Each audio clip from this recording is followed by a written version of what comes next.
On the rock line, Gil Moore of Triumph. How are you? Just great, Andy. How you doing? I am fantastic. Gil, it has been a long time since Triumph has been around the scene. Let's talk about the early days. How did Triumph get started?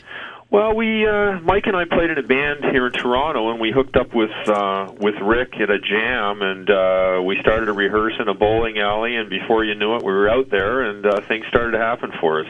That's awesome. Now, you guys have been together now since 1975, is that right? Yeah, 1975. The same year I was born. There you go. It was a very good year. It was one of my favorite years. Let's talk about the Triumph years. What is your favorite album out of all the ones released? Your favorite album?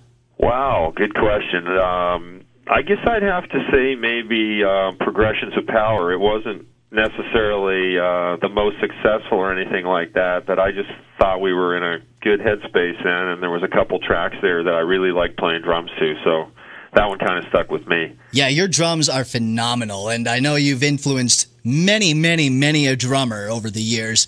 Talk about some of the influences that you have.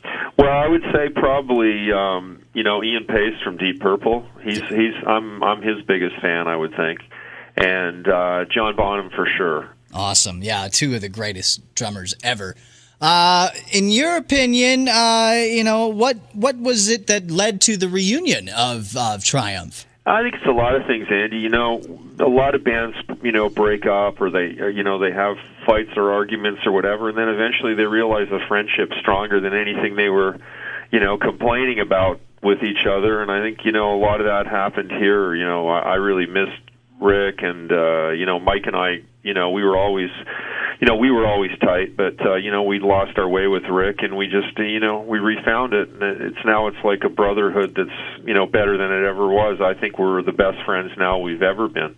That's awesome and great to hear, because you guys have one of the best bands, I think, out there. Thanks a million, Andy. No doubt. Now, out of the shows, you've played thousands of shows. In your mind, what was the best show you've done?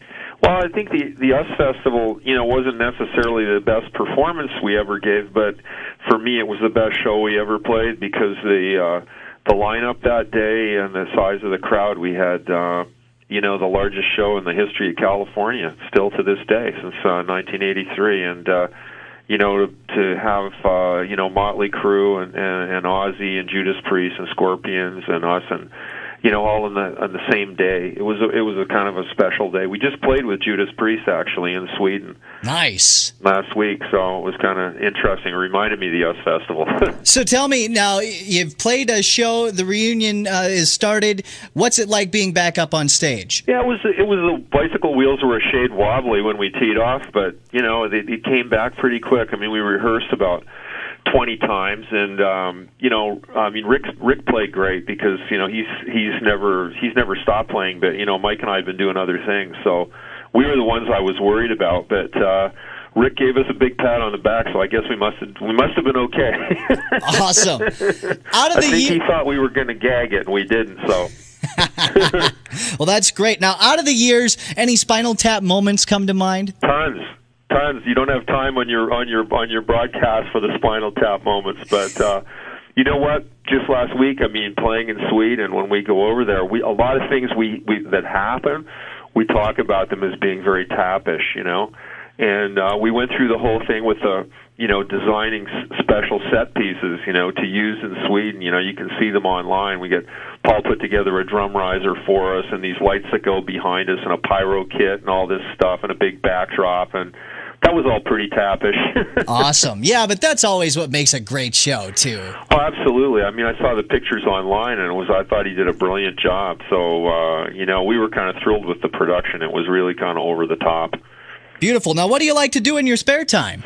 Well, I'm still, I have a studio up here in Toronto called Metalworks, so we've made a pile of records for all sorts of different artists, and, so it's a going concern, and we branched out a little bit. We built a school as well. We teach recording engineering, and we teach, the music business. So the school's really kind of a passion for me, and I play golf. That's what I do for relaxation. Awesome. I'm looking forward to playing some golf myself here fairly soon. Attaboy. What's your handicap? 6. Nice. Very nice. What do if you're in your car and you like to have like a 5 CD changer, what would you have on in your 5 CD changer? 5 CDs? Yep. Wow. I guess there'd definitely be an Aerosmith in there. There'd definitely be a Zeppelin in there. Probably be a ZZ Top in there as well.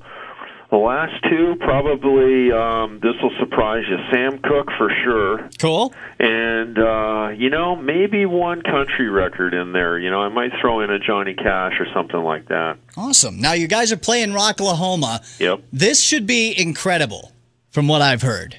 Well, I hope so. I mean, the event's got a lot of kick to it, and we're headlining on the Saturday or Friday. I'm not sure. Friday or Saturday night. And, it's a good lineup, and, we're going to bring some extra tricks down from Toronto to set up there. So I'm excited about that. Any chance of new music? Well, there is some new music in the sense that there's songs that we didn't play a lot in our tours, but there's no new music from from real new music. There's nothing new that we've written. Okay. Any chance that you're thinking maybe down the line you might want to do something? Could be. I mean, there's what we keep saying, and we did a press conference over in Sweden, and to answer that question, I was thrown at me, and I said the official Triumph plan is there's no official Triumph plan. So that's really the truth, Like we basically have a group that is a bunch of fishing or hunting buddies now that like to go out and we're enjoying our friendship, I think, as much as anything. So whatever happens, happens. If there's a chance to go back in the studio and do something, we might do it if we, had the time and the inclination. And as far as shows go, we're just doing them one at a time, see how it goes. And we're going into some new areas where, we'll meet some old fans, some new fans, and everything in between. Cool. Now you're throwing a birthday party. You could have any band play your show or play your party, live or dead. Give me 3 bands that you would have play your party. Well, Deep Purple, Led Zeppelin for sure. Third one I would have to probably hand to Aerosmith. Nice. Yeah, that would be a killer lineup. Yep. Gil Moore, it was a pleasure talking to you, and we look forward to your performance at Rocklahoma, and good luck on the road this summer. I appreciate that, Andy. Thanks, buddy.